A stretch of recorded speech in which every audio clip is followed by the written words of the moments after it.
Cikgu depan.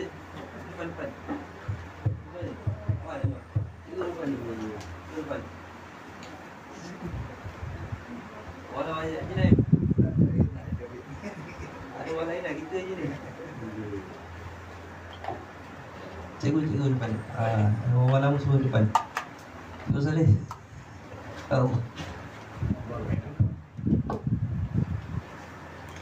الفاتحة إلى حضرة النبي سيدنا محمد صلى الله عليه وآله وسلم. أعوذ بالله من الشيطان الرجيم. بسم الله الرحمن الرحيم. الحمد لله رب العالمين الرحمن الرحيم مالك يوم الدين. إياك نعبد وإياك نستعين. اهدنا الصراط المستقيم صراط الذين أنعمت عليهم غير المغضوب عليهم ولا الضالين آمين.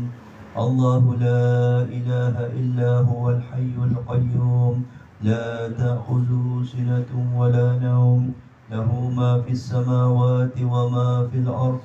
من ذا الذي يشفع عنده إلا بإذنه يعلم ما بين أيديهم وما خلفهم ولا يحيطون بشيء من علمه إلا بما شاء. وسع كرسيه السماوات والأرض ولا يعوده حفظهما وهو العلي العظيم. آمن الرسول بما أنزل إليه من ربه والمؤمنون كل آمن بالله وملائكته وكتبه ورسله لا نفرق بين أحد من رسله وقالوا سمعنا وأطعنا غفرانك ربنا وإليك المصير. لا يكلف الله نفسا إلا وسعها لها ما كسبت وعليها ما اكتسبت.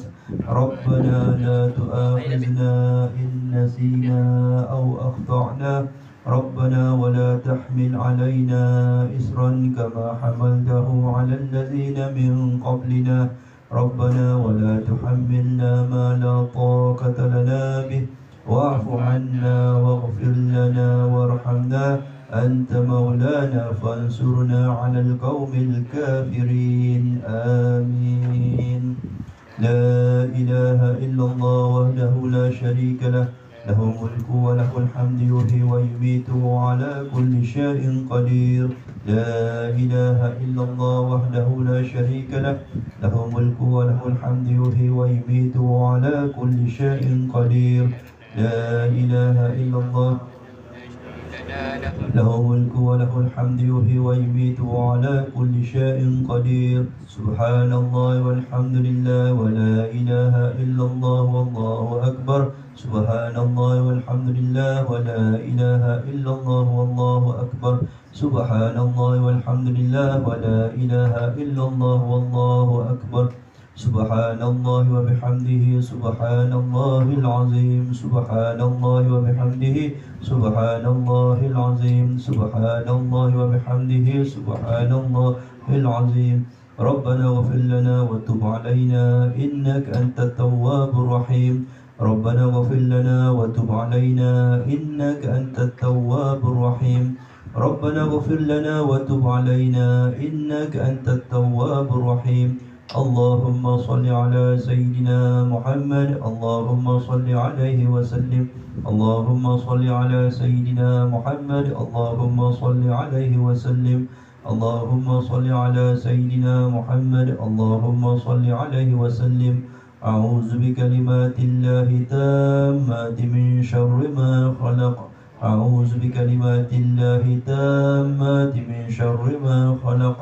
أعوذ بكلمات الله التامات من شر ما خلق.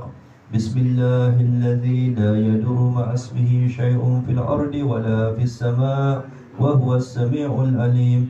بسم الله الذي لا يضر مع اسمه شيء في الأرض ولا في السماء وهو السميع العليم. بسم الله الذي لا يضر مع اسمه شيء في الأرض ولا في السماء وهو السميع العليم. رضينا بالله ربا وبالإسلام دينا وبمحمد نبيا. رضينا بالله ربا وبالإسلام دينا وبمحمد نبيا. رضينا بالله ربا وبالإسلام دينا وبمحمد نبيا.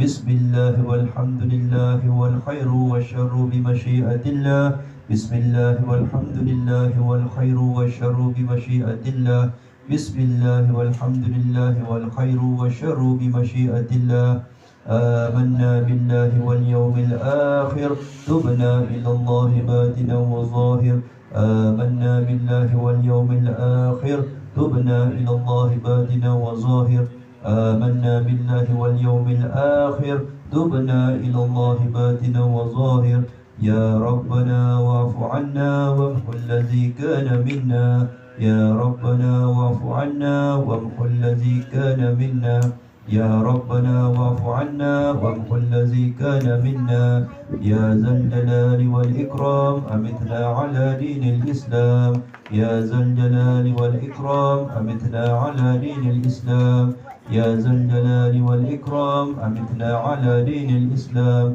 يا ذا الجلال والإكرام أمتنا على دين الإسلام يا ذا الجلال والإكرام أمتنا على دين الإسلام يا ذا الجلال والإكرام أمتنا على دين الإسلام يا ذا الجلال والإكرام أمتنا على دين الإسلام يا قوي يا متين اكفي شر الظالمين يا قوي يا متين اكفي شر الظالمين يا قوي يا متين اكفي شر الظالمين أصلح الله أمور المسلمين صرف الله شر المؤذين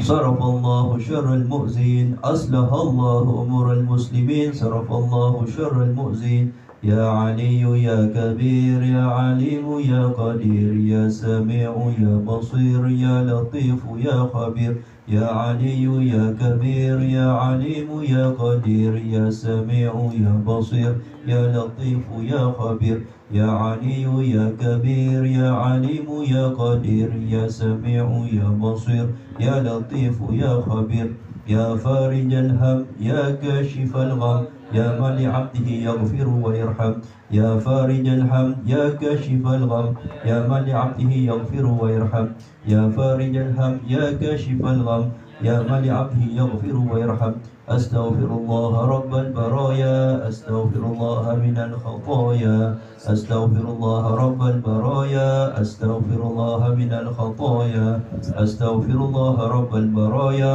أستغفر الله من الخطايا أستغفر الله رب البرايا أستغفر الله من الخطايا لا إله إلا الله لا إله إلا الله لا إله إلا الله لا إله لا إله إلا الله لا إله إلا الله لا إله إلا الله لا إله إلا الله لا إله إلا الله لا إله إلا الله لا إله لا إله إلا الله لا إله إلا الله لا إله إلا الله لا إله إلا الله لا إله إلا الله لا إله إلا الله لا إله إلا الله لا إله إلا الله لا إله إلا الله لا إله لا إله إلا الله لا إله إلا الله لا إله إلا الله لا إله لا إله إلا الله لا إله إلا الله لا إله إلا الله لا إله لا إله إلا الله لا إله إلا الله لا إله إلا الله لا إله إلا الله لا إله إلا الله لا إله إلا الله لا إله إلا الله لا إله إلا الله لا إله إلا الله لا إله لا إله إلا الله لا إله إلا الله سيدنا محمد رسول الله صلى الله عليه وآله وسلم وشرف وكرم ومجد وعزم ورضي الله تعالى عن أهل بيته المطهرين وأصحابه المهتدين والتابعين لهم بإحسان إلى يوم الدين بسم الله الرحمن الرحيم قل هو الله أحد لم يلد ولم يولد ولم يكن له كفوا أحد بسم الله الرحمن الرحيم قل هو الله أحد الله الصمد لم يلد ولم يولد ولم يكن له كفوا أحد. بسم الله الرحمن الرحيم. قل هو الله أحد الله الصمد لم يلد ولم يولد ولم يكن له كفوا أحد. بسم الله الرحمن الرحيم. قل أعوذ برب الفلق من شر ما خلق ومن شر غاسق إذا وقب ومن شر النفاسات في العقد ومن شر حاسد إذا حسد. بسم الله الرحمن الرحيم. قل أعوذ برب الناس ملك الناس إله الناس من شر الوسواس الخناس الذي يوسوس في صدور الناس من الجنة والناس. الفاتحة إلى روح سيدنا وحبيبنا وشفيعنا رسول الله محمد بن عبد الله وآله وأصحابه وأزواجه وذريته وأهل بيته، وإلى روح سيدنا المهاجر إلى الله أحمد بن عيسى وأصحابه وفرعهم أن الله يولي درجات في الجنة ويكسر من مصوباته ويضاعف حسناته ويحفظنا بجاهه وينفعنا بهم ويعيد علينا من بركاتهم وأسرارهم وأنوارهم وعلومهم ونفعاتهم في الدين والدنيا والآخرة. بسر الفاتحة. أعوذ بالله من الشيطان الرجيم. الحمد لله رب العالمين الرحمن الرحيم مالك يوم الدين إياك نعبد وإياك نستعين اهدنا الصراط المستقيم صراط الذين أنعمت عليهم غير المغضوب عليهم ولا الضالين آمين. الفاتح إلى روح سيدنا الأستاذ الأعظم الفقيه مقدم محمد بن علي بعلوي وأصوله وفروعهم وجميع سادتنا علي أبي علوي وأصوله وفروعهم أن الله يولي درجات في الجنة ويكسر من مصوباتهم ويضاعف حسناتهم ويفوزنا بجاههم وينفعنا بهم ويعين علينا من بركاتهم وأسرارهم وأنوارهم وعلومهم ونفعاتهم في الدين والدنيا والآخرة. الفاتحة. أعوذ بالله من الشيطان الرجيم. بسم الله الرحمن الرحيم. الحمد لله رب العالمين الرحمن الرحيم مالك يوم الدين إياك نعبد وإياك نستعين اهدنا الصراط المستقيم صراط الذين أنعمت عليهم غير المغضوب عليهم ولا الضالين آمين. الفاتحة. أرواح سادتنا الصوفية أينما كانوا وحلت أرواحهم من شرق الأرض إلى مغربها أن الله يولي درجاتهم في الجنة ويكسر من مصوباتهم ويضاعف حسناتهم ويفوزنا بجائهم وينفعنا به ويعيد علينا من بركاتهم وأسرارهم وأنوارهم وعلومهم ونفعاتهم في الدين والدنيا والآخرة. الفاتحة. أعوذ بالله من الشيطان الرجيم. بسم الله الرحمن الرحيم. الحمد لله رب العالمين الرحمن الرحيم مالك يوم الدين إياك نعبد وإياك نستعين اهدنا الصراط المستقيم صراط الذين أنعمت عليهم غير المغضوب عليهم ولا الضالين آمين. الفاتح إلى روح سيدنا صاحب رتب القطب الرشاد وغوث العباد والبلاد الحبيب عبد الله بن علوي بن محمد الحداد وأصوله وفروعهم أن الله يولي درجات في الجنة ويكسر من مصوباتهم ويضاعف حسناتهم ويفوزنا بجائهم وينفعنا بهم ويعين علينا من بركاتهم وأسرارهم وأنوارهم وعلومهم ونفعاتهم في الدين والدنيا والآخرة. الفاتحة. أعوذ بالله من الشيطان الرجيم. بسم الله الرحمن الرحيم.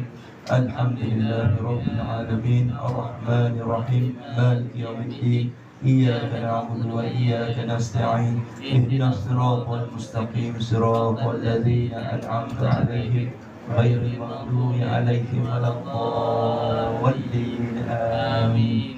الفاتحة. إلى أرواح كافة عباد الله الصالحين ووالدنا ومشايخنا في الدين وذوي الحقوق علينا وأموات أهل حزب البلد من أهل لا إله إلا الله أجمعين وإلى أرواح أموات المسلمين وإلهم إلى يوم الدين أن الله يغفر لهم ويرحمهم ويفرج كروب المسلمين ويرحمهم ويشفي مرضاهم ويجمع شمع على الهدى ويؤلف ذات بينهم ويولي عليهم خيارهم ويشرف عنهم شرارهم ويكفينا وإياهم شر الفتن والمهن والبغي والمبتل من قرب أو بعيد ويحيي أسعاره ويعزل أمطاره ويعطي كل سائل منا ومنكم سلا على ما يرد الله ورسوله ويفتح علينا فتوح العارفين ويختم لنا بالحسنى وهو راض عنا في خير والف وعافية وإلى خدرة النبي سيدنا محمد صلى الله عليه وآله وسلم. الفاتحة.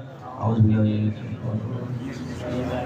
الحمد لله رب العالمين الرحمن الرحيم مالك يوم الدين إياك نعبد وإياك نستعين اهدنا الصراط المستقيم صراط الذين أنعمت عليهم غير المغضوب عليهم ولا الضالين آمين. اللهم إنا نسألك رضاك والجنة ونعوذ بك من سخطك والنار. اللهم إنا رضاك والجنة ونعوذ بك من سخطك والنار. اللهم إنا نسألك رضاك والجنة ونعوذ بك من سخطك والنار. يا عالم السر منا لا تتك الستر عنا وعافنا واعف عنا وكلنا حيث كنا. يا عالم السر منا لا تتك الستر عنا وعافنا واعف عنا وكلنا حيث كنا. يا عالم السر منا لا تتك الستر عنا وعافنا واعف عنا وكلنا حيث كنا. جزا الله عنا سيدنا محمدا صلى الله عليه وآله وسلم خيرا. جزا الله عنا سيدنا محمدا صلى الله عليه وآله وسلم ما هو أهله. جزا الله عنا سيدنا محمدا صلى الله عليه وآله وسلم خيرا. جزا الله عنا سيدنا محمدا صلى الله عليه وآله وسلم ما هو أهله. جزا الله عنا سيدنا محمدا صلى الله عليه وآله وسلم خيرا. جزا الله عنا سيدنا محمدا صلى الله عليه وآله وسلم ما هو أهله. جزا الله عنا سيدنا ونبينا محمدا صلى الله عليه وعلى آله وصحبه وسلم أفضل ما جزى نبيا عن أمتي. يا الله بها يا الله بها يا الله بحسن الخاتمة. يا الله بها يا الله بها يا الله بحسن الخاتمة. يا الله بها يا الله بها يا الله بحسن الخاتمة. بها يا الله بها يا الله بحسن الخاتمة. الله بها يا الله بها يا الله بحسن الخاتمة. يا الله بها يا الله بها يا الله بحسن الخاتمة. والقبول إلى قدرة النبي سيدنا محمد رسول الله صلى الله عليه وسلم. الفاتحة. أعوذ بالله من الشيطان الرجيم. بسم الله الرحمن الرحيم. الحمد لله رب العالمين الرحمن الرحيم مالك يوم الدين. إياك نعبد وإياك نستعين. اهدنا الصراط المستقيم صراط الذين أنعمت عليهم غير المغضوب عليهم ولا الضالين آمين. InsyaAllah saya kesempatan sedikitlah dalam 5 minit untuk membacakan nama-nama yang berhajat di atas bacaan Qasidah Burdah. Aiman, tolong ambilkan Qasidah Burdah. Ada kat sana. Yang baru pun tak apa. Cari kat sana. Qasidah Burdah dia dibacakan di atas hajat-hajat ini, mudah-mudahan akan menjadi syifa kesembuhan bagi yang berhajat kan. Segala gangguan, segala badannya akan diberikan kesembuhan, syifa daripada segala penyakit. Khususnya kepada Abang Zack kita tangkap Abang Zack, dia doa, tolong doakan dia. Mudah-mudahan dia kena penyakit yang kita pun sejak maklum, penyakit Abang Zack. Mudah-mudahan diberikan kesembuhan. Dan juga kepada Muhammad Adli Mustaqin bin Sulaiman, Muhammad Adli Mustaqin bin Sulima, Haji Yahya bin Jais, Sukma binti Naam, ini Allah Yarham Ahad bin Liman. Ini kita niatkan juga untuk yang telah meninggal dunia. Allah Yarham Husin bin Serpiah, Allah Yarhamah Zahara binti Ibrahim, Allah Yarhamah Kamisa binti Tahir, Nur Hayati bin Ibrahim, Muhammad Fauzi Zulkifli. Ini yang dua ni, Nur Hayati bin Ibrahim, Muhammad Fauzi bin Zulkifli. Mohon dijauhkan daripada gangguan makhluk halus dan sihir daripada bacaan Qasidah Burdah kita. Seterusnya nama Nur Hayati Ibrahim dan juga Muhammad Fauzi bin Zulkifli. Dimohonkan doakan syifa untuk nama tersebut. Dan juga untuk Allah Yarham Silahuddin bin Sa'id, Allah Yarham Ahmad bin Siddiq, Allah Yarham Zulkifli bin Ahmad, Allah Yarham Sa'id bin Siraj, Allah Yarhamah Latifah binti Muhammad Yasin, Allah Yarhamah Hindun binti Hasan. Doakan juga anak andanya disembuhkan daripada penyakitnya kanser, iaitu Wardati binti Osman. Seterusnya kepada Syakirin. Antum punya rumah Ini rumah Syakirin binti Abdul Rahman. Ini sakit badan kata-kata di badan. Ni baru dapat baby ni. Kita Muhyiddin kita baru dapat baby kan. Kita doakan kepada rumahnya. Diberikan kesembuhan. Jadi kita niatkan juga untuk arwah Allah yarham Said Faisal bin Said Muhammad Al-Jufri, Said Hamzah bin Said Idras Al-Jufri, Said Idras bin Said Hamzah Al-Jufri, Syarifah Zaliha binti Said Abdullah Al-Jufri. InsyaAllah kita. Dan juga anak kasih lebih kurang 1 minit antum niatkan atas niat masing-masing mana yang niatkan di atas siapa-siapa yang sakit diberikan kesembuhan, mana-mana ahli keluarga yang kena gangguan sihir, makhluk halus dan sebagainya diberikan syifa, betul-betul perlindungan di Allah Subhanahu Wa Taala. Niatkan juga di atas premis kita, perniagaan kita kan, dan niatkan yang baik-baik.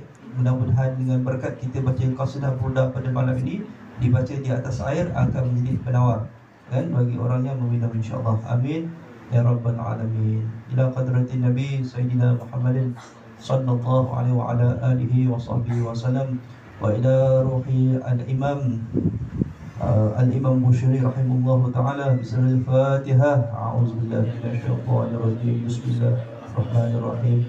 Alhamdulillahi rabbil alamin arrahmanir rahim maliki yaumiddin iyyaka na'budu wa iyyaka nasta'in اهدنا الصراط المستقيم صراط الذين أنعمت عليهم غير المغضوب عليهم ولا الضالين. Kita baca sama-sama, baca burda, khusyukkan hati kita, niat kita, semoga apapun hajat kita dikabulkan oleh Allah Subhanahu wa taala. مولاي صل وسلم دائما أبدا على حبيبك خير الخلق كلهم أمدد القر جيران بذي سلمي ما زدت دمعا جرى من مقلة بدمي أم حبت الريح من تلقاء كاظمة وعومض البرق بالظلماء من عظامي صلى الله عليه. فما لعينك إن قلت اكففها مدى وما لقلبك إن قلت استبك يهمي صلى الله عليه. يا سب أن الحب منقدم ما بين منسجم منه ومضطرم صلى الله عليه. لولا الهوى لم ترد دمعا على طلل ولا أردت لذكر البان والعلم صلى الله عليه. فكيف تنكر حبا بعدما شهدت به عليك عدول الدمع والسقم صلى الله وعزمة عليه. الودن خد عبرة وضنات مثل البهار على خديك والعنم صلى الله عليه. نعم سرى طيف من أهوى فأرقني والحب يعترر لذات بالعالم صلى الله عليه. يا لئيمي بالهوى العذر معذرة مني إليك ولو أنستغت لم تلمي صلى الله عليه. أدك حالي الأسر بمستدر عن الوشاة والأداء بمنحسم صلى الله عليه. ما حدني نسح لك لست أسمعه إن المحب عن العداد في صممي صلى الله عليه. إني اتهمت نزيه الشيب بعدل والشيب أبعد بنصح أني تحمي مولاي صل وسلم دائما على حبيبك خير الخلق كلهم. اللهم صل وسلم وبارك عليه مولاي صل وسلم دائما أبدا على حبيبك خير الخلق كلهم هو الحبيب الذي ترجى شفاعته لكل حول من الأهوال مقتحم مولاي صل وسلم دائما أبدا على حبيبك خير الخلق كلهم هو الحبيب الذي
على محمد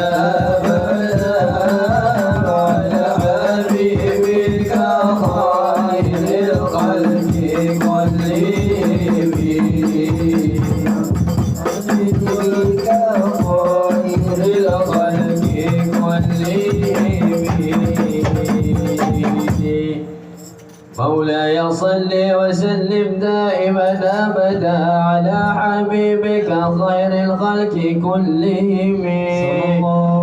ظلمت سنة من أحيا الظلام إلى أن اشتكت قدمه الضر من ورمي.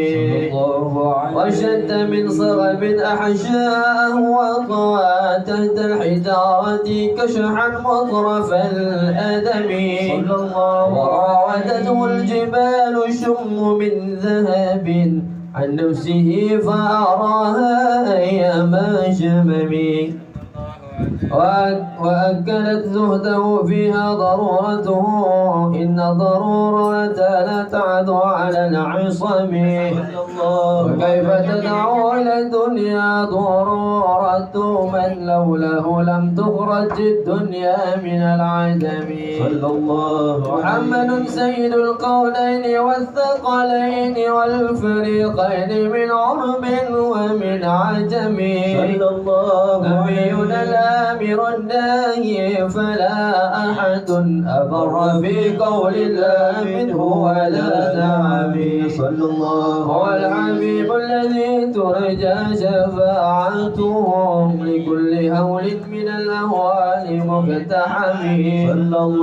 دعا إلى الله فالمستمسكون به مستمسكون بحبل غير منفصم. فاق النبيين في خلق وفي خلق ولم يدانوا في علم ولا كرم. وكلهم من رسول الله ملتمس غرفا من البحر أو رشفا من اليم. وواقفون لديه عند حدهم من نقطة العلم أو من شقلة الحكم.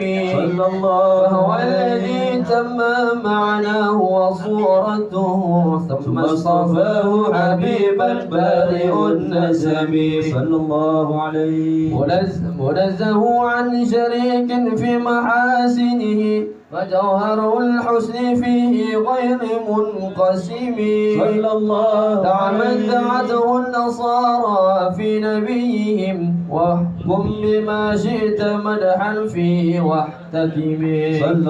وانسب إلى ذاته ما شئت من شرف وانسب إلى قدره ما شئت من عصم. فضل رسول الله ليس له عد فيعرب عن هداة كن بفمه. لو ناسبت قدره آياته عظاما أحيا اسمه حين يدعى دارس الرمم. لم يتحدى بما تعيا العقول به حرصا علينا فلم نرتب ولم نهب.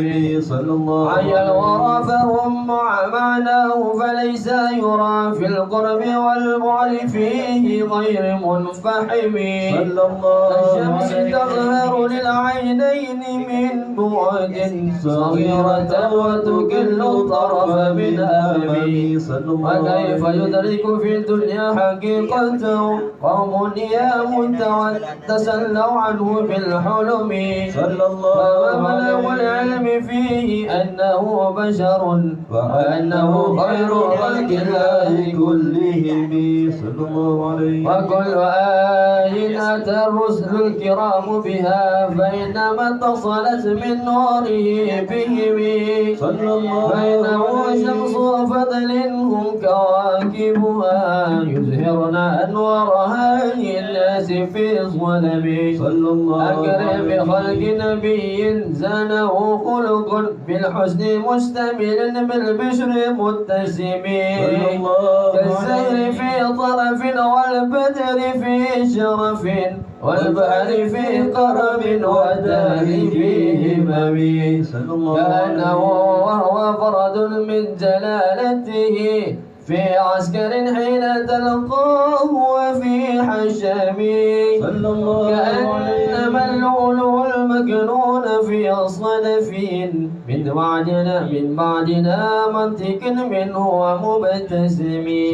لا طيب يعدل طربا ضم عظمه طوبى لمنشك شك منه وملتزم مولاي صل وسلم دائما أبدا على حبيبك خير خلق كلهم اللهم صل وسلم وبارك مولاي صل وسلم دائما أبدا على حبيبك خير الخلق كلهم هو الحبيب الذي ترجى شفاعته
Oh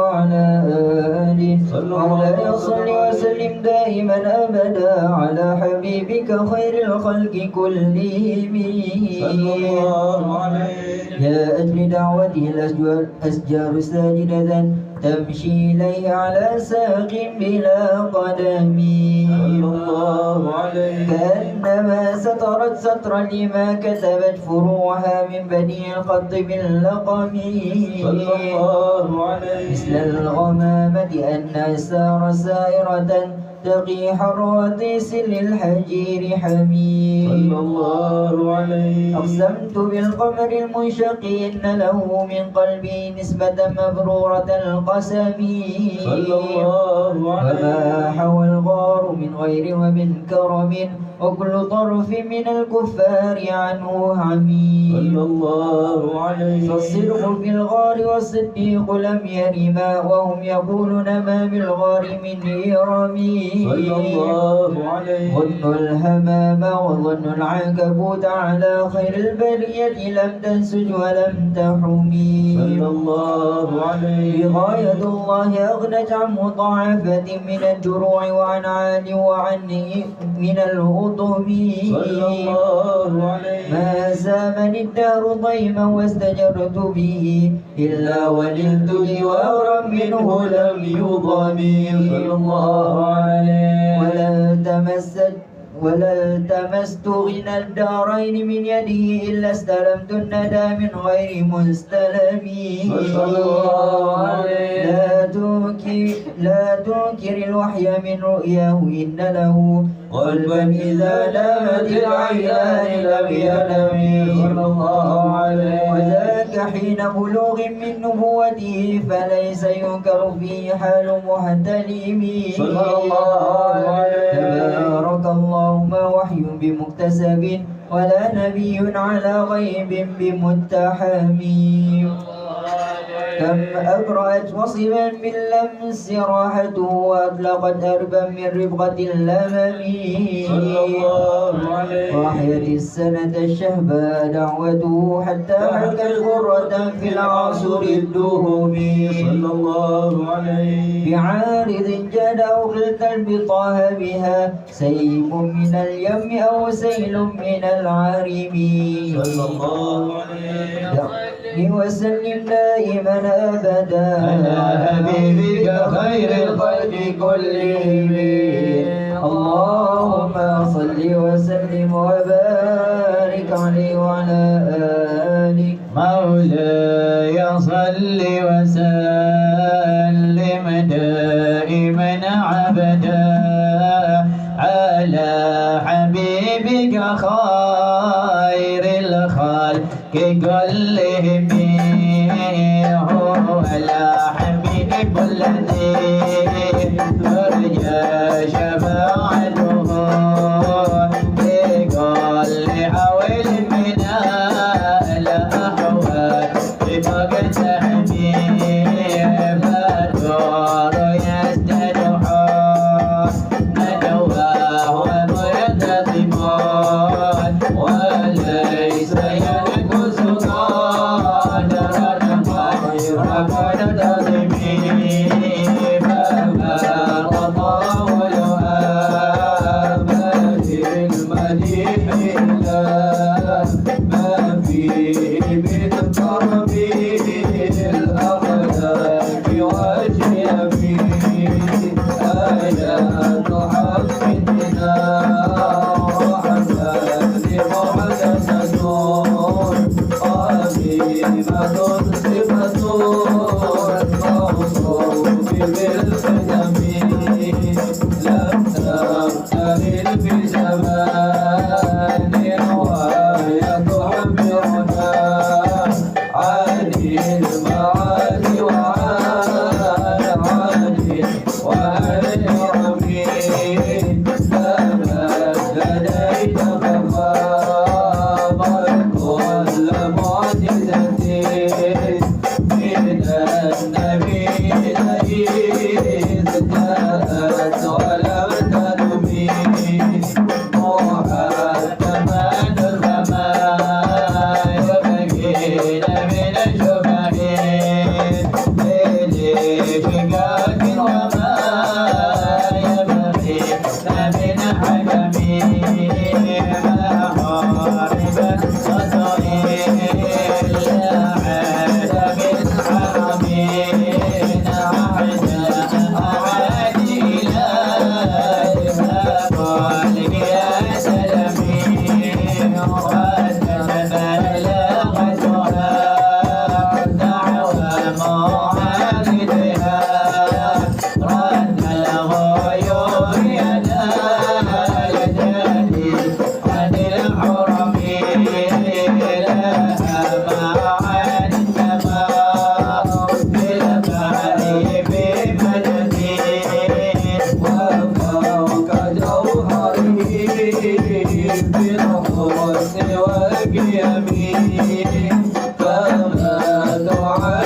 يا خير من يمم العافون ساعته سعيا وفوق متون الأيق الرسوم ومن هو الآية الكبرى لمعتبرين ومن هو النعمة العظمى لمغتنمين سريت من حرم ليلا إلى حرم كما سرى البدر في دار من الظلم وبت ترقى إلى أن نلت منزلة من قاب قوسين لم تترك ولم ترامي وقدمتك جميع الأنبياء بها والرسل تقدم مقدوم على خدمه وأنت تخترق السبع الطباق بهم في موكب كنت فيه صاحب العالمين حتى إذا لم تدع شأوا لمستبق من الدنو ولا مرقا لمستلم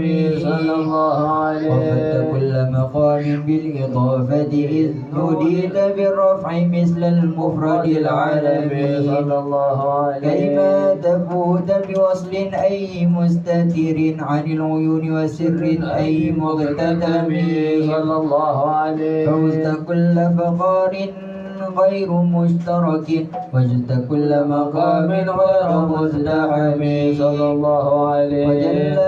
وجل مقدار ما وليت من رتب وعز إدراك ما وليت من نعم بشرى لنا معشر الإسلام إن لنا من العناية ركنا غير منهدم لما دعا الله داعينا لطاعته بأكرم الرسل كنا أكرم الأمم مولاي صل وسلم دائما أبدا على حبيبك خير الخلق كلهم اللهم صل وسلم وبارك عليه وعلى آله مولاي صل وسلم دائما عبدا على حبيبك خير الخلق كلهم هو الحبيب الذي ترجى شفاعته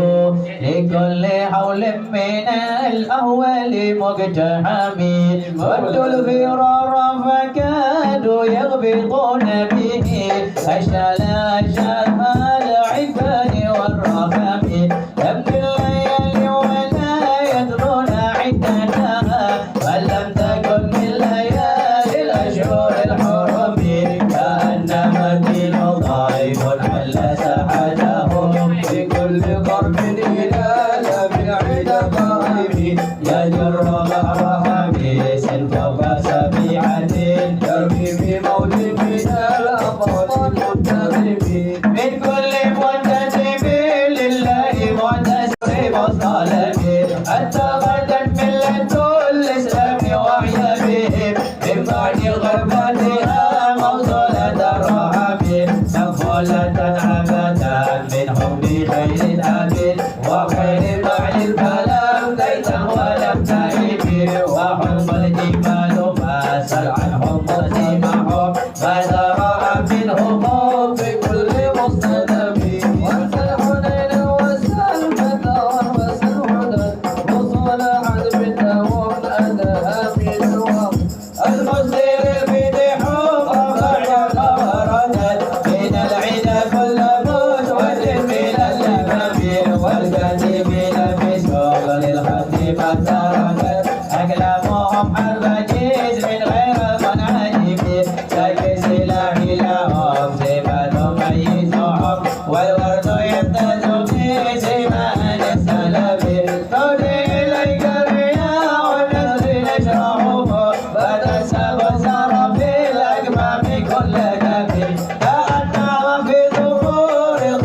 من دليل فيه وكم وسقل قرآن من قسمه كفاك بالعلم في القوي معجزة للجاهلية والحديث في اليوتيوب مولاي صل وسلم دائما أبدا على حبيبك خير الخلق كلهم والحبيب الذي تولى شفاعته لكل قلب الأكبر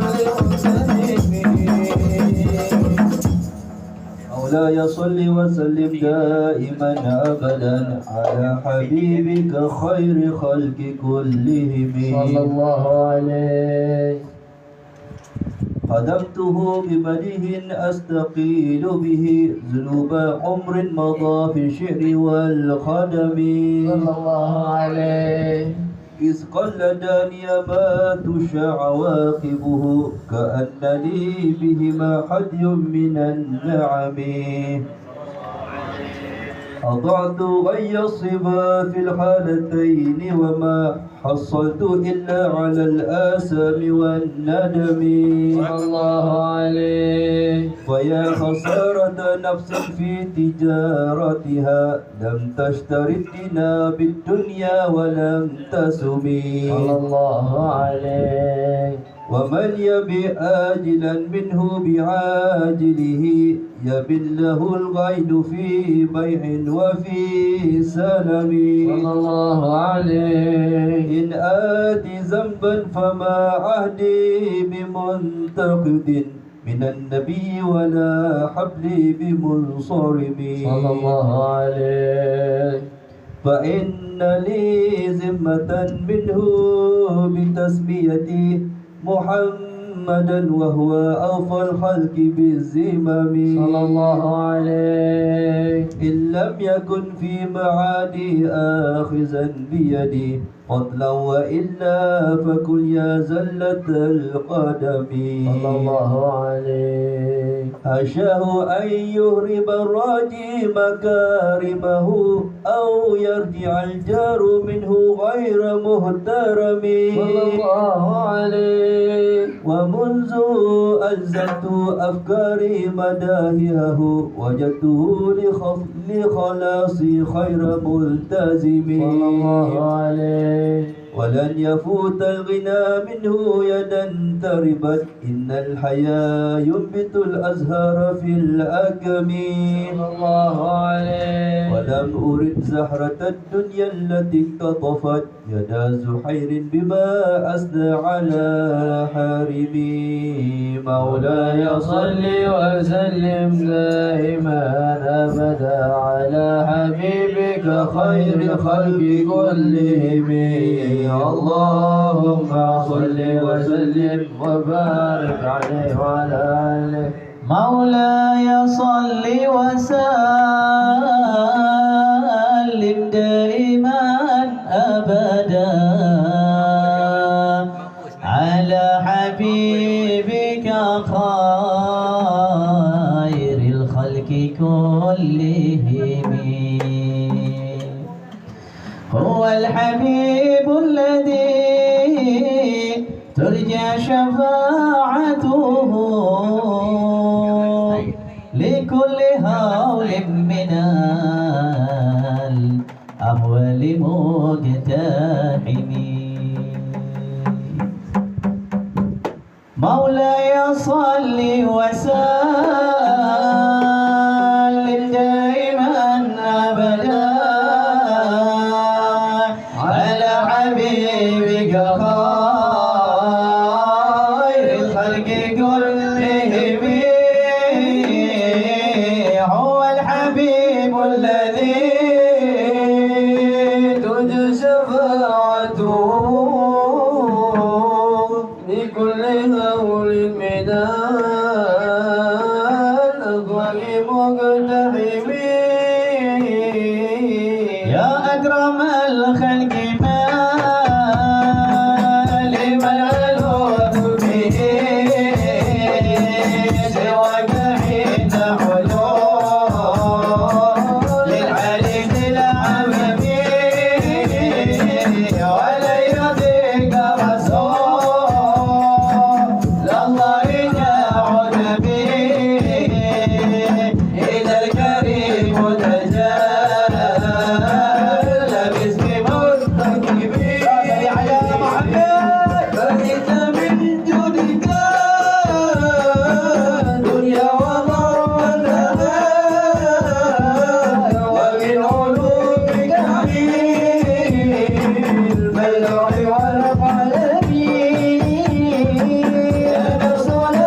Yeah.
Bismillahirrahmanirrahim. Alhamdulillah, salatu wassalamu ala Rasulillah Sayyidina Muhammad ibn Abdillah wa ala alihi wa sahbihi wa man wala wa la haula wa la quwata illa billah. Alhamdulillah, kita selesai sudah membaca daripada Qasidah Burdah, Qasidah Asy-Syifa, penyembuh daripada penyakit. Dan selain itu, apapun hajat kita, berkah baca burdah, insya-Allah semua hajat kita akan dikabulkan oleh Allah Subhanahu wa taala. Karena burdah itu semuanya memuji Nabi Muhammad sallallahu alaihi wasallam. Jadi setiap kita kalau memuji Nabi itu pasti akan turun rahmat dan berkahnya daripada Allah. Karena Allah taala berfirman dalam Al-Quran, Qul in kuntum tuhibbunallaha fattabi'uni yuhibbukumullah. Katakan wahai Muhammad kepada umatmu, bila mana umatmu cinta kepada Nabi SAW, bila mana umatmu cinta kepada Allah, maka ikuti Nabi. Jadi kalau kita ini merasa diri kita ini cinta sama Allah, jalannya kita ikuti Nabi. Nah, kalau sudah kita ikuti Nabi Muhammad SAW, maka yuhibbukumullah, Allah yang akan cinta kepada kalian. Jadi kalau kita pengen cari cinta Allah itu cinta sama Nabi dulu. Karena berkatnya Nabi Muhammad lah kita kenal kepada Allah. Laulahu, kalau bukan karena Nabi Muhammad, orang tidak akan kenal kepada Allah. Makanya Nabi lahir di kota Mekah, besar di kota Mekah, dan Nabi berdakwah selama 13 tahun di kota Mekah, mengajarkan umat di Mekah itu untuk menyembah Allah. Jadi berkatnya Nabi.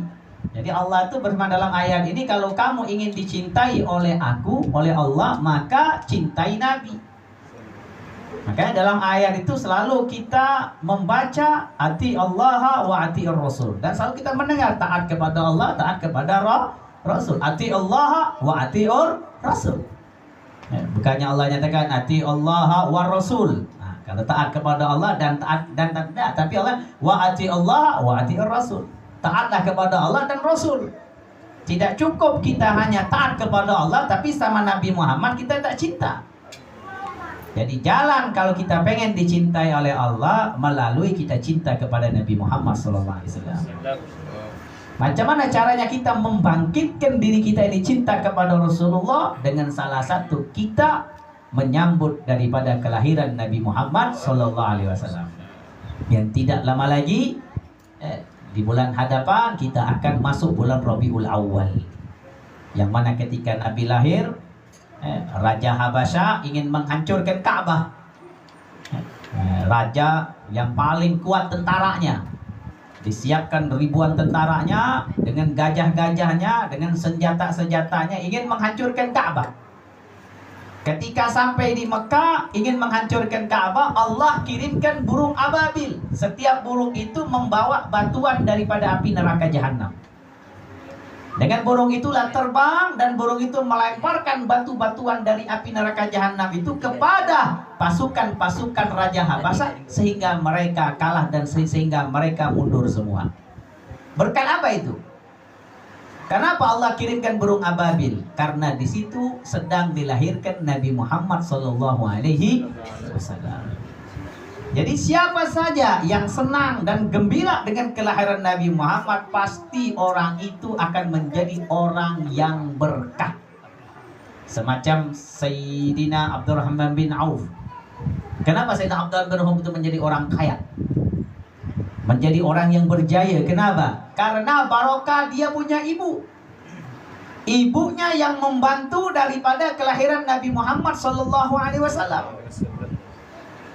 Ketika ibunya membantu proses kelahiran Nabi SAW, disitulah Allah beri kebahagiaan kepada sang ibu itu melalui daripada anaknya Sayyidina Abdurrahman bin Auf, yang beliau sangat cinta sama Nabi Muhammad, bahkan kekayaannya sangat banyak. Dan kekayaannya itu untuk Nabi Muhammad SAW.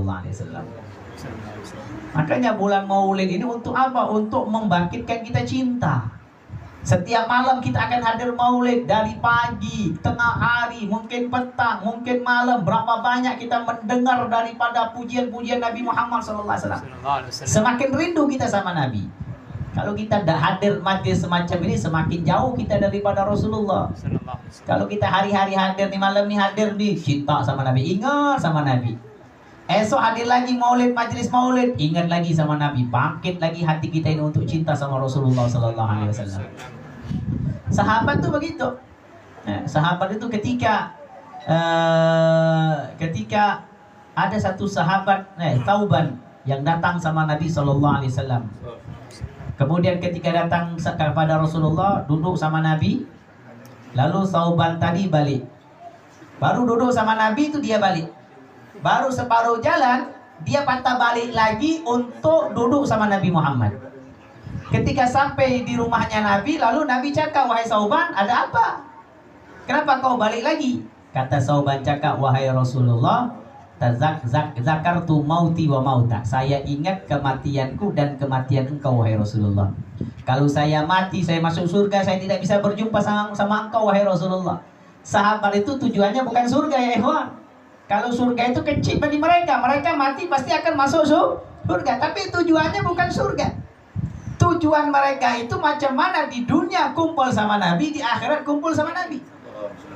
Sayyidina Ja'far bin Abi Thalib yang kita kenal mati di dalam peperangan Mu'tah, mati syahid. Kanannya terpotong, kirinya terpotong, tangan kirinya terpotong. Mati syahid di peperangan Mu'tah. Beberapa panah, ratusan panah yang menusuk di dada-dadanya beliau. Ketika beliau mati syahid, diganti sayap kanan dan sayap kirinya, diganti tangannya dengan sayap, sehingga beliau bisa pusing-pusing di surga. Tapi beliau tidak masuk surga itu bukan membuat beliau itu enak, tidak. Bahkan beliau minta sama Allah, "Ya Allah, izinkan saya untuk kembali ke dunia, walaupun sekejap saya pengen melihat dan duduk di majlisnya Nabi Muhammad SAW." Itu ketika Sayyidina Thauban itu macam itu, "Wahai Rasulullah, saya ingat mati saya dengan mati engkau, wahai Rasulullah. Bila mana saya mati, saya masuk surga, saya tidak bisa jumpa sama engkau, wahai Rasulullah. Kalau kamu yang mati, wahai Rasulullah, kamu masuk surga dan dikumpulkan bersama para anbiya." Lalu Nabi terdiam. Tidak lama dari pada itu diturunkan ayat kepada Rasulullah, "Mayyuti'il hawa rasul faulaika alladziina an'amallahu 'alaihim minan nabiyyin wasiddiqin wasyuhada wassalihin wa hasuna ulaika rafiqa." Ketika ayat ini turun, lalu Nabi menyampaikan kepada Thauban, "Wahai Thauban, barang siapa yang taat kepada Allah dan Rasul, faulaika alladziina an'amallah, maka mereka lah yang akan diberikan kenikmatan oleh Allah Subhanahu wa taala, akan dikumpulkan bersama para anbiya, para orang-orang siddiq dan para orang-orang yang mati syahid, dan mereka lah paling nikmatnya teman." Jadi kalau kita mau cari teman, sahabat tuh carilah sahabat yang mengajak kita kenal kepada Allah. Sahabat yang menegur kita ketika kita berbuat salah. Bukan sahabat itu yang bawa kita makan, hari-hari makan. Ketika kamu berbuat salah, kamu tidak ditegur, itu bukan teman namanya. Yang namanya teman itu yang membawa engkau tambah kenal kepada Allah, tambah kenal engkau kepada Rasulullah, dan bertambah imanmu kepada Allah dan Rasul, itu baru teman. Ketika kamu dapat teman semacam ini yang mengajak kamu untuk berbuat baik, untuk berbuat manfaat, di waktu kamu senang, di waktu kamu jatuh, maka teman itu tidak akan meninggalkan kamu. Tapi kalau kamu mencari teman yang ketika kamu diajak makan terus dia datang, ya, tapi dia tidak ada iman kepada Allah, ketika kamu jatuh, dia tidak akan datang kepadamu. Tapi kalau teman yang betul-betul sahabat, yang mana ketika kamu sedang lalai, lalu kamu diingatkan oleh temanmu itu untuk kembali kepada Allah. Kenapa? Karena teman sangat penting. As-sahib kasahir. Teman itu semacam magnet. Kalau temannya baik, kita ikut baik. Tapi kalau temannya jahat, kita ikut jahat. Makanya Nabi kan pesan macam itu. Al-mar'u ala dini khalilih falyanzur ahadukum man yakhalil. Nanti agamamu akan jadi baik itu tergantung kamu berteman dan bersahabat sama siapa. Kalau kamu bersahabat sama orang baik, jadi baik. Kalau kamu bersahabat sama orang yang tidak baik, maka kamu tidak akan jadi baik. Dulu orang tidak pernah merokok, tapi karena dia sering kumpul bersama orang yang merokok, jadi merokok. Dulu dia tidak kenal majelis, Tidak paham dia burda ini macam mana dia baca. Tapi karena dia dapat teman yang mengajak dia untuk duduk di majlis burda, mana duduk lagi, nanti bulan hadapan duduk lagi, Akhirnya apa? Akhirnya dia bisa baca qasidah burda. Kenapa? Karena dia punya teman yang mana temannya tadi yang selalu mengajak dia untuk duduk di majlis ilmu. Itu penting tuh temannya. Maka dulu zaman-zaman dulu tuh salah satunya Al-Habib Ali Al-Habsyi, beliau itu waktu masa kecilnya itu tidak pernah diberikan izin oleh ayahnya untuk sholat di masjid, tapi sholat sama ayahnya. Tidak diizinkan keluar. Kenapa? Karena khawatir ini ayah, kalau dia keluar nanti jumpa kepada seseorang atau teman, nah temannya itu nanti yang lalai. Nah ini saking takutnya orang tua kepada anaknya. Zaman-zaman dulu itu macam itu. Mereka selalu memperhatikan anaknya ini jangan sampai dia salah memilih sahabat, salah memilih teman. Kenapa? Ketika salah memilih teman, memilih sahabat, maka akan jatuh di dalam hidupnya. Maka daripada itu ya ikhwan, ya carilah teman dan sahabat yang mengajak Anda untuk cinta kepada Nabi Muhammad SAW. Apalagi bulan Rabiul Awal, tidak akan lama lagi akan masuk bulan Maulid Nabi SAW. Dan kita punya azam, ya, ada Habib Musdik, ya, ajak beliau untuk maulid di rumah-rumah kita, pusing-pusing setiap malam di rumah kita. Kalau tak bisa 40 malam, buat 20 malam dulu, ya, atau buat 10 malam. Kalau bisa 40 malam, rumah ini maulid, rumah ini maulid. Habib, saya tak bisa buat makan, jangan buat makan, buat air kopi cukup. Di Tarim itu di Hadramut, kalau maulid Nabi itu tak ada makan nasi ayam, makan nasi kambing, tak ada. Di Hadramut itu kalau tempat kita belajar, kalau maulid yang hadirnya ramai, tapi apa makanannya? Cuman minum kopi ya dengan cawan kecil macam ini. Nah itu aja. Kemudian air minum, air mineral. Tidak ada makan nasi, habis itu makan ayam, makan kambing, tidak ada. Tapi orang yang hadir ramai. Nah, tapi zaman sekarang ini ditengok dulu, jom kita pergi maulid ya. Yang ditanya apa? Di sana makannya apa? Nah, kan ditanya begitu. Karena kalau udah ada makan yang hadirnya sedikit, tapi kalau ada makan yang hadirnya ramai. Tapi alhamdulillah kalau udah masuk bulan Maulid Nabi Muhammad ini, 40 malam Maulid, masya Allah, timbangan badan kita naik. Yang 40 jadi 50 kilo. Berkah setiap malam makan. Apalagi ulama, ustaz masya Allah. Kalau udah masuk bulan Maulid, masya Allah, peti air esnya itu di rumah itu penuh. Subhanallah, itu berkah. Bulan Maulid itu sangat berkah. Memang kita dianjurkan, maka dinyatakan kalau orang hadir Maulid Nabi Muhammad ada makan, karena makan di acara Maulid itu berkah.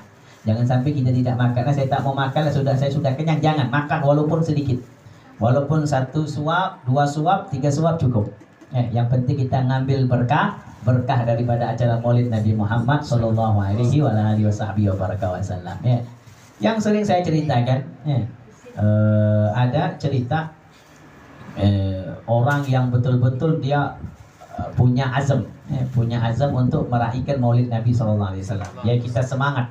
Yang meraihkan Maulid Nabi itu bukan hanya sekedar orang yang punya duit saja. Orang yang tidak punya uang pun bisa kalau dia punya azam dan cinta sama Nabi Muhammad SAW.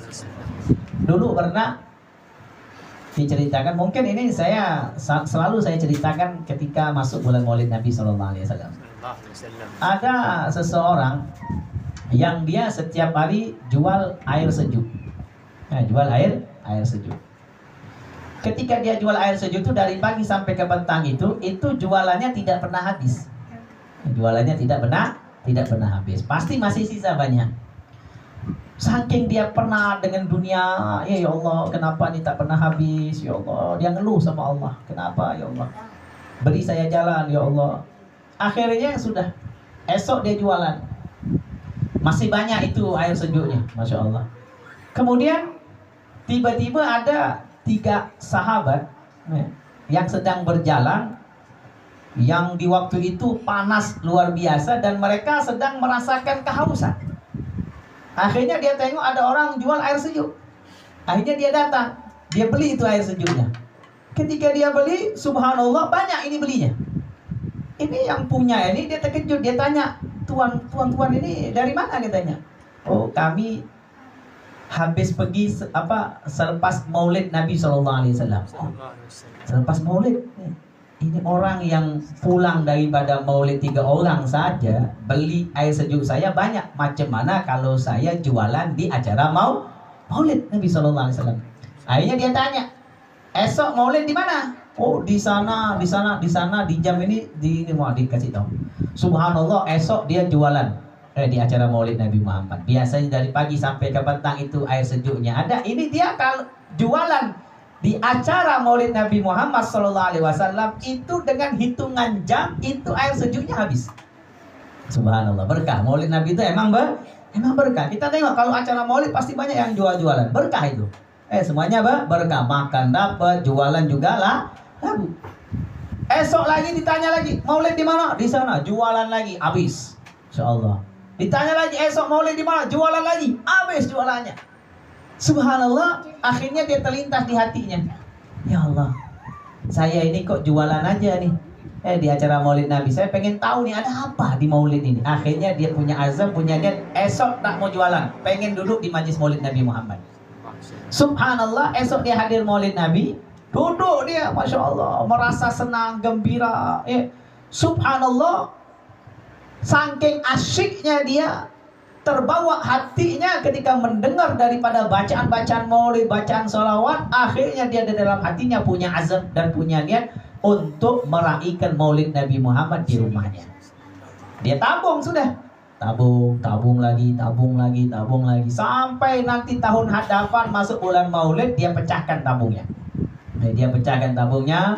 Kemudian dia pergi beli makanan untuk acara Maulid Nabi SAW. Dia jemput kampung-kampungnya itu. Subhanallah, singkat cerita, kemudian sudah dijemput orang kampung itu, dia tunggu orang-orang datang. Subhanallah, orang di waktu petang belum datang, di waktu maghrib belum datang, lepas isya tak ada yang datang. Sudahlah, akhirnya suami istri anak baca maulid. Ya Rabbi salli ala Muhammad, Ya Rabbi salli alaihi wasallim, baca maulid. Subhanallah, ketika di mahalul qiyam, ya Nabi salam alaika, ya Rasul salam alaika, Allah ya Habib salam alaika, salawatullah alaika. Tak lama dari situ ada orang ketuk pintu. Assalamualaikum. Dibuka pintunya, jadi bercahaya. Ternyata yang datang itu adalah Nabi Muhammad SAW. Itu orang kalau udah punya rindu, punya cinta sama Rasulullah SAW, pasti Nabi akan datang. Karena Nabi tahu nih betul-betul orang yang acara maulid untuk Nabi, rindu sama Rasulullah, Nabi akan datang di acara maulid itu. Kecuali jangan sampai di acara maulid itu kita merokok.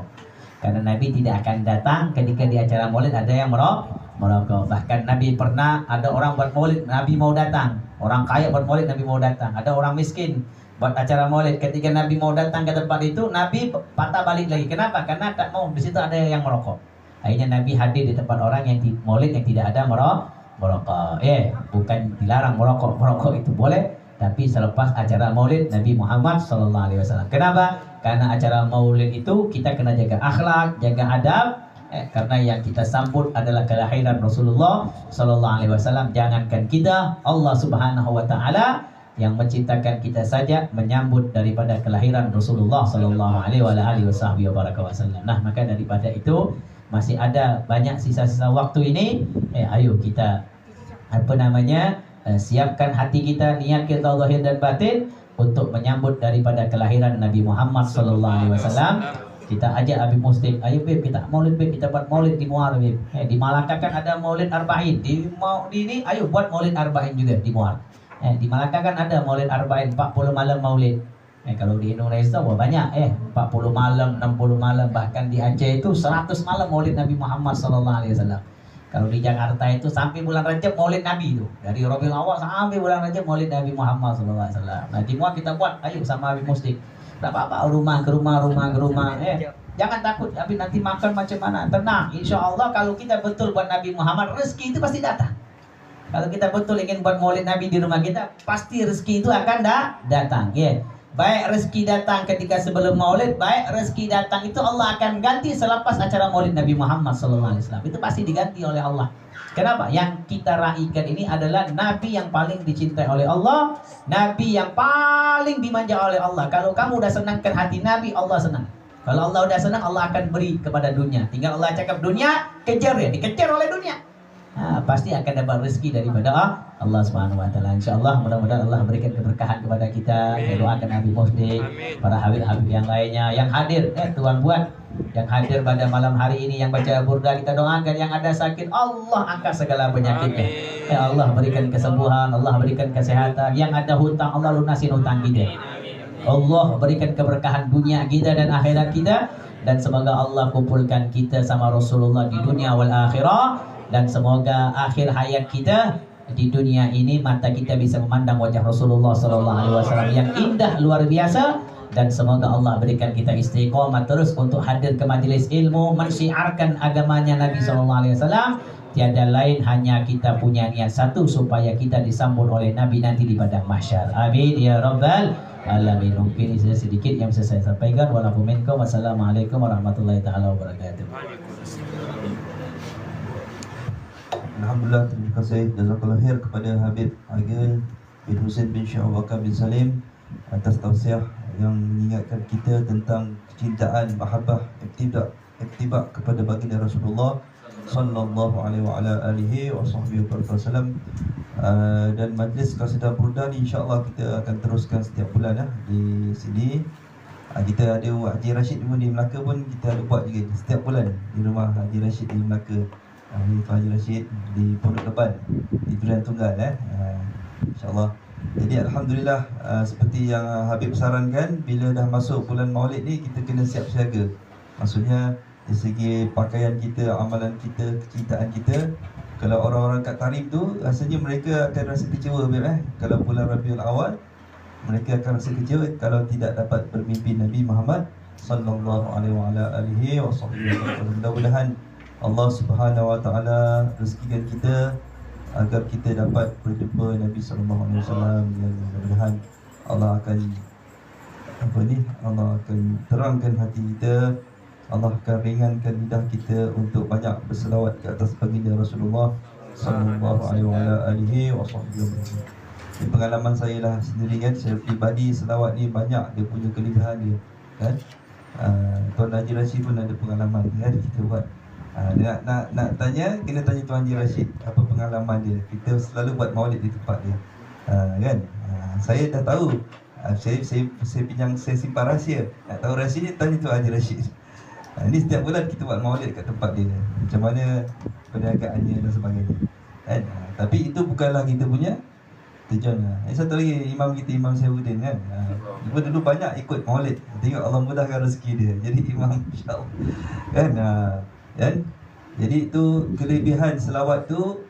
Itu bukan maksud kita dunia, bukan maksud kita. Maksud kita adalah untuk mahabbah, cinta, mendapat syafaat baginda Rasulullah SAW. Tapi kalau Allah beri kita kelebihan kat dunia, Allah dah beri kita terima dengan hati yang ikhlas, terbuka kan. Ini satu-satunya selawat ni, satu-satunya amalan yang kalau kita buat secara riak sekalipun, buat secara berlomba-lomba sekalipun, atau kita buat selawat secara terbuka pun Allah terima tanpa syarat kan. Walaupun kita rasa macam wah hebat aku ni, Allah terima selawat kita kan. Jadi mudah-mudahan lama-lama orang tu baca selawat, lama-lama Allah akan jadikan dia seorang yang tawaduk, seorang yang rendah diri kan. Seorang yang bila Allah dah jadikan dia begitu insan kamil, maka itu tandanya Nabi dah sebut nama dia. Setiap hari Nabi sebut nama dia. Kan ada dekat YouTube tu, macam mana Sultan Hamid kedua kan, sanggup sampai nak menggadaikan negara dia asalkan Nabi sebut nama tu kan. Ada lagi apa Nabi cakap kan, nak dengar apa Nabi cakap, minta satu karung emas. Ada keluar kata.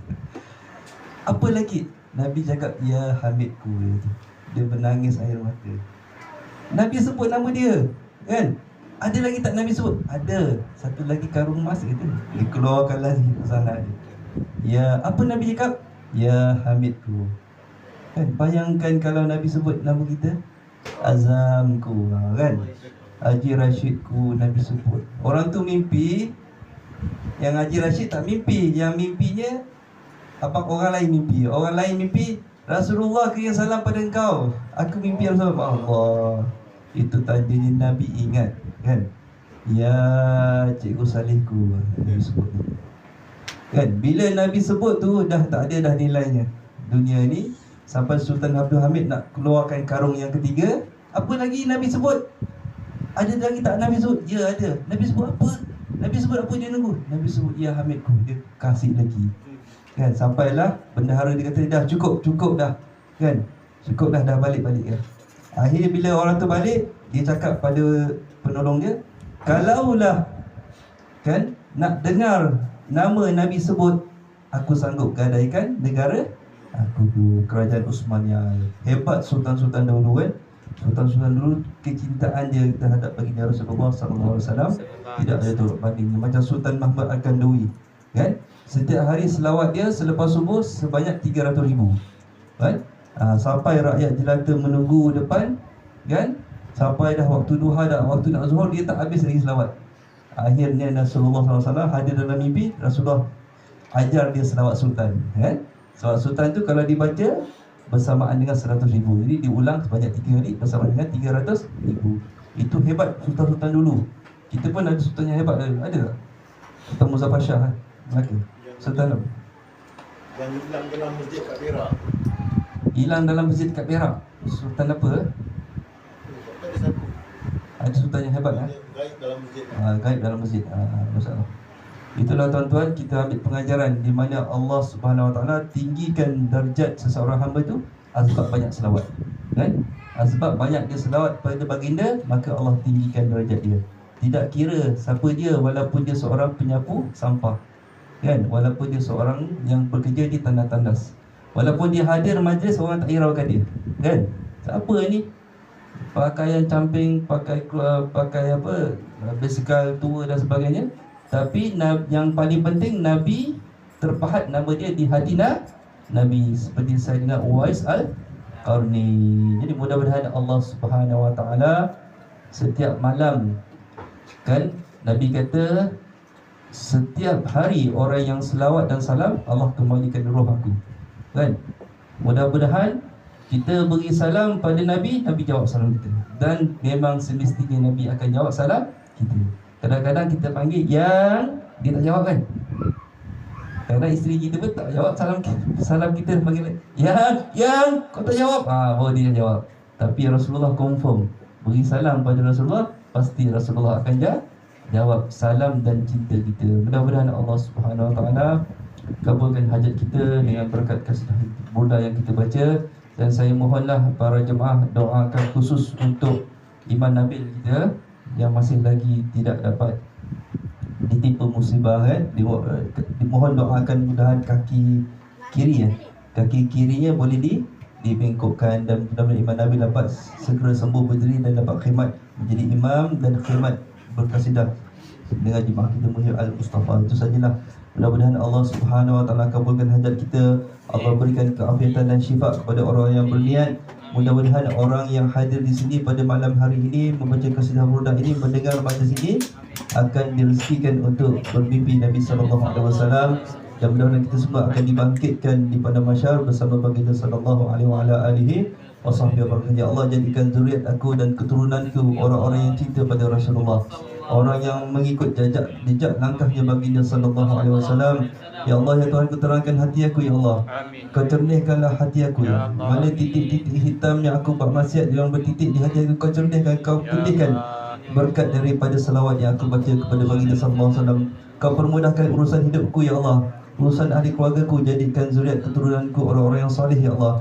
Kau jadikanlah ya Allah anak lelaki aku, anak perempuan aku, kau jadikanlah ibu bapa aku ya Allah. Kurniakanlah mana ibu bapa aku yang telah meninggal dia, kau terangkan kuburnya ya Allah.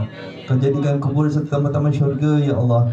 Permudahkan segala urusan hidupku ya Allah. Permudahkanlah rezekiku agar aku dapat berziarah ke makam baginda Rasulullah sallallahu alaihi wasallam ya Allah. Kami berdoa dengan berkatnya bijahi Sayyidina Rasulullah SAW. Mudah-mudahan saudara-saudara kami yang berada di Palestin ketika ini ya Allah, yang ditimpa musibah, mudah-mudahan kau lindungilah mereka daripada sebarang kesusahan dan musibah yang menimpa dengan kekejaman Pok Zoinis, ya Allah, diselamatkan wanita-wanita yang daripada dirukul oleh tentera Yahudi laknatullah, ya Allah. Selamatkan anak-anak kecil yang menjadi cacat, yang meninggal, yang mati, anak-anak kecil yang ibu dengan bom-bom yang jatuh tu dijadikan buah, ya Allah. Kami mohon kepada-Mu, ya Allah, kapal-kapal tentera Amerika situ ditenggelamkan, ya Allah. Kami mohon kepada-Mu, ya Allah, agar disegerakan kedatangan Imam Mahdi, ya Allah. Kami bermohon kepada-Mu, ya Allah, agar dilumpuhkan, ya Allah, ekonomi negara Israel laknatullah, dilumpuhkan ekonomi Amerika Syarikat, ya Allah. Disatukan semua orang-orang Islam, ya Allah, di bawah panji bendera la ilaha illallah Muhammad Rasulullah sallallahu alaihi wasallam, ya Allah.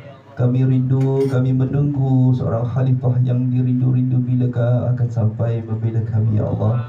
Ya Allah, berikanlah kekuatan kepada kami, ya Allah. Jagailah akidah kami, ya Allah, daripada dirosakkan oleh puak-puak yang telah memusnahkan akidah kami dengan berimejkan Islam, ya Allah.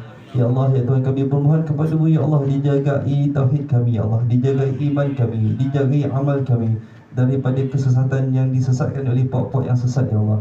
Dan diberikan hidayah kepada mereka, ya Allah. Ya Allah, buat dia para habaib di Indonesia diberikan ketabahan, ya Allah, menghadapi ujian tentangan daripada orang-orang yang membatalkan nasab mereka, ya Allah. Mudah-mudahan diberikan petunjuk kepada mereka, ya Allah. Ya Allah, ya Tuhan kami, Kau pemudahkanlah dakwah banyak ahlul bait Nabi sallallahu alaihi wasallam. Tanamkan cinta Nabi, cinta kami kepada keluarga Nabi sallallahu alaihi wasallam. Tanamkan cinta kami kepada guru-guru yang mencintai ahli keluarga Nabi sallallahu alaihi wasallam. Ya Allah, tanamkan cinta Nabi, cinta kami kepada para awliya-Mu, ya Allah. Ya Allah, ya Tuhan kami, tanamkan cinta kami kepada orang yang cinta pada Nabi sallallahu alaihi wasallam. Ya Allah, ya Tuhan kami, tanamkan cinta pada hati kami kepada cinta orang yang sangat menyayangi umat Nabi sallallahu alaihi wasallam. Allahumma ighfir li ummati Sayyidina Muhammad sallallahu alaihi wasallam. Allahumma arham li ummati Sayyidina Muhammad sallallahu alaihi wasallam. Allahumma astur li ummati Sayyidina Muhammad sallallahu alaihi wasallam. Allahumma jbur li ummati Sayyidina Muhammad sallallahu alaihi wasallam. Allahumma aslih li ummati Sayyidina Muhammad sallallahu alaihi wa ala alihi wa sahbihi wa barik wasallam.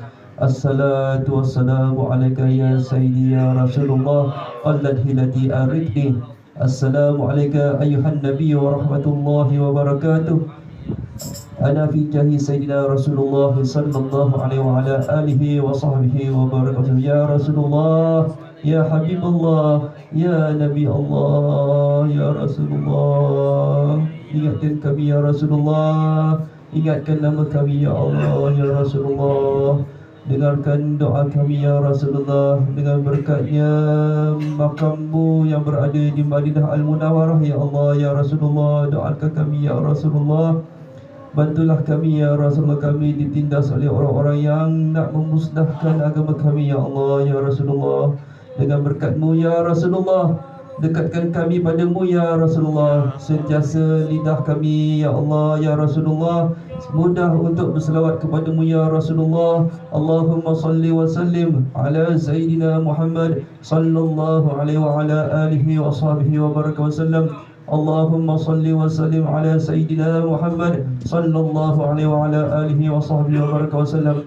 Allahumma salli wa sallim ala Sayyidina Muhammad sallallahu alaihi wa ala alihi wa sahbihi wa baraka wasallam. Allahumma salli wa sallim ala Sayyidina Ahmad sallallahu alaihi wa ala alihi wa sahbihi wa baraka wasallam. Allahumma salli wa sallim ala Sayyidina Mustafa sallallahu alaihi wa ala alihi wa sahbihi wa baraka wasallam. Allahumma salli wa sallim ala Sayyidina Yasin sallallahu alaihi wa ala alihi wa sahbihi wa baraka wasallam. Allahumma salli wa sallim ala Sayyidina Taha sallallahu alaihi wa ala alihi wa sahbihi wa baraka wasallam. Wa sallallahu ala Sayyidina Muhammad wa ala alihi wa sahbihi wasallam. Alhamdulillahi rabbil alamin. Rabbana taqabbal minna innaka antas sami'ul alim wa tub alaina ya Allah ya Rahman ya Rahim innaka antat tawwabur rahim. ولا تهزى بالغضبان والجرام يا كريم برحمتك يا أرحم الراحمين يا أرحم الراحمين يا أرحم الراحمين. دعوا فيها سبحانك اللهم وتحياتهم فيها سلام وآخر دعوهم الحمد لله رب العالمين. تقبل الله منا ومنكم. Taqabbal ya karim. Kitab Burda yang ada di tangan tuan-tuan tu harganya RM10 ya. Kalau nak boleh belilah kan. Kalau nak hutang pun boleh kan. Kalau nak boleh RM10 harganya. InsyaAllah tu sajalah untuk saya maklumkan. Mudah-mudahan ini perjumpaan ni setiap bulan kan. Minggu akan datang akan ada lagi. Dan kalau ada orang-orang yang sakit, mohon diberikan nama kan. Dan kita akan niatkan dalam majlis kita insyaAllah. Itu je lah. Wabillahi taufiq wal hidayah. Wassalamualaikum warahmatullahi taala wabarakatuh. Allahumma barik lana fima razaqtana wa qina azabannar. Bismillah wa ala barakatillah. Amin ya rabbal alamin. Yang balik dulu kita di jamuan insyaAllah. Boleh tolong khidmat ya insyaAllah. Khidmat kita dapat segera dengan jamuan.